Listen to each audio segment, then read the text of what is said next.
Ka-Express, magsisimula na ang laban ng Batangilas Pilipinas sa FIBA Under-16 Asia Cup ngayong linggo, August 31. Gaganapin ito sa Ulaanbaatar, Mongolia.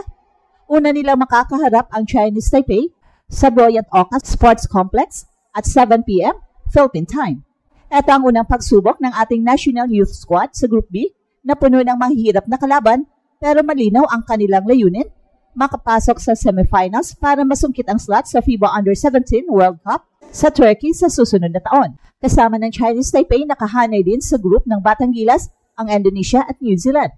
Sa Lunes, September 1, haharapin nila ang Indonesia bago tapusin ang group phase kontra New Zealand sa Martes, September 2. Malaking hamon ang nakabang, lalo na't kilala ang New Zealand bilang isang matatag na basketball nation. Samantala, ang Chinese Taipei at Indonesia ay pawang gutom din na makapasok sa global stage. Kaya't bawat laro ay magiging do or die para sa ating kabataan.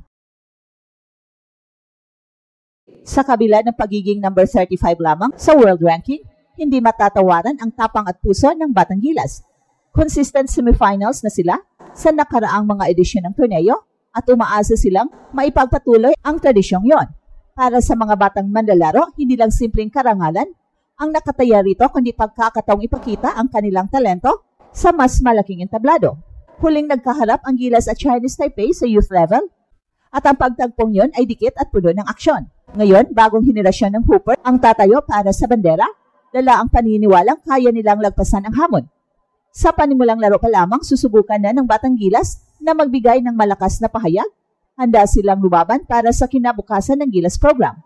Ka-Express, ano sa tingin nyo, matutupad kaya ng Batang Gilas ang pangarap na tiket papuntang Under-17 World Cup? Umpisa na ang panibagong kabanata para sa Batang Gilas. Sa darating na linggo, August 31, sisiklab ang FIBA Under-16 Asia Cup sa Mongolia at una makakaharap ng Pilipinas ang Chinese Taipei. Ang laban ay nakatakda at 7 p.m. at dito agad masusubukan ang tapang ng ating kabataang kupunan. Mabigat ang responsibilidad na nakaatang sa Batang Gilas dahil hindi lang basta panalo ang hinahabol nila. Ang tunay na layunin ay ang muling makapasok sa semifinals ng torneo, isang hakbang na kinakailangan para makuha ang tiket papunta sa 2026 FIBA Under-17 World Cup sa Turkey. Sa kasaysayan, ang Pilipinas ay palaging contender sa youth level, pero alam din nating tumitindi ang competition taon-taon.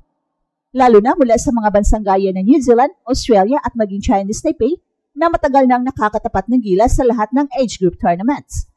Bukod sa opener laban sa Chinese Taipei, ang susunod na laban ng Gilas ay kontra Indonesia sa Lunes, September 1.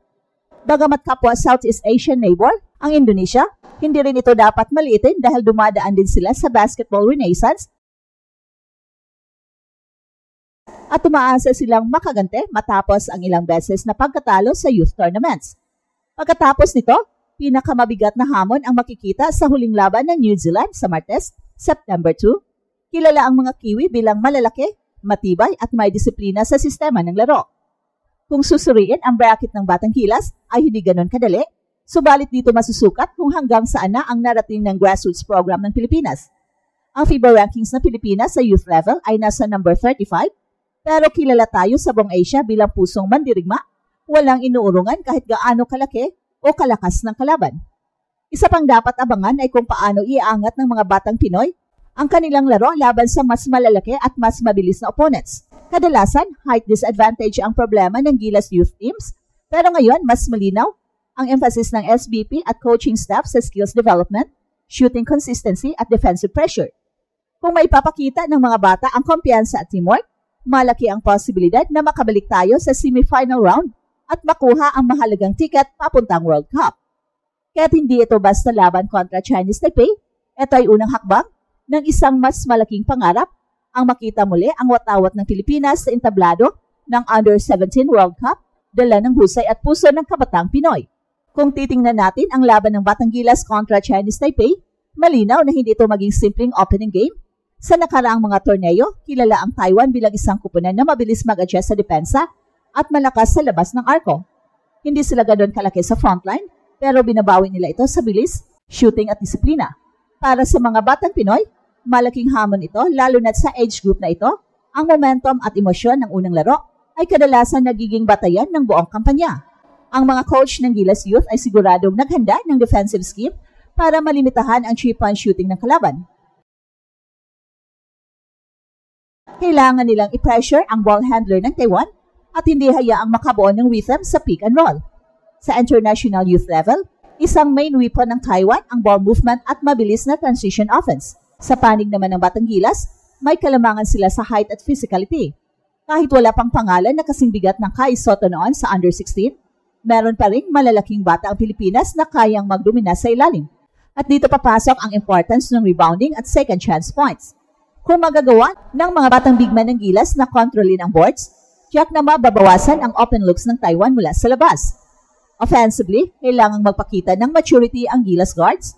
Ang composure sa pagdadala ng bola ay susi para hindi madali ng Taiwan. Isang malaking factor din ang decision-making. Kung mabilis silang makakahanap ng open teammate at magagamit ang inside-outside game, masisira nila ang depensa ng kalaban. Bukod sa X and O's, psychological factor rin ang nakasalalay dito. Opening game ito ng tournament, mataas ang pressure, mataas din ang expectation mula sa mga Pinoy fans. Kapag nagkaroon ng slow start ang Gilas, kailangan nilang ipakita ang resilience para makabalik. On the other hand, kung makuha nila agad ang momentum sa first quarter, maaari itong magbigay ng kumpiyansa para sa susunod na 2 laban kontra Indonesia at New Zealand. Well, sa kabuuan, ang laban kontra Chinese Taipei ay higit pa sa simpleng unang assignment. Isa itong litmus test kung gaano kahanda ang Batang Gilas sa mga malalaking hamon na darating. At kung magtatagumpay sila dito, magiging mas malawak ang kanilang tsansa na makapasok sa quarterfinals at tuluyang ituloy ang kanilang pangarap na makarating sa FIBA Under-17 World Cup sa Turkey. Matapos ang matinding bakbakan kontra Chinese Taipei, malinaw na ipakita ng Batang Gilas na handa silang lumaban sa pinakamalalakas na kupunan ng Asia. Ang kanilang unang laro ay nagsilbing barometer kung gaano sila kahanda sa buong torneo at naging mahalaga ito para sa kumpiyansa ng bawat player. Sa susunod na laban kontra Indonesia, masusubukan muli ang kanilang consistency. Hindi may kakaila na mas magaan sa papel ang Indonesia kumpara sa Chinese Taipei at New Zealand. Pero delikado kung maliliitin. Ang susi ay manatiling disiplinado, huwag mawala ang intensity at ipakita ang next man up mentality kung sakaling makaranas ng foul trouble o injuries. At syempre, pinakahinihintay ang huling laban ng group stage kontra New Zealand. Isang powerhouse team na laging pasok sa semifinals.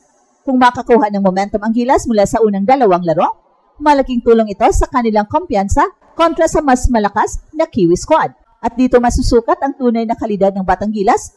May chance bang makabalik sa semifinals at makuha ang coveted ticket papuntang Under-17 World Cup sa Turkey. At ito ang Express Info kung saan bawat kwento, ginulat ang mundo. Don't forget to like and subscribe.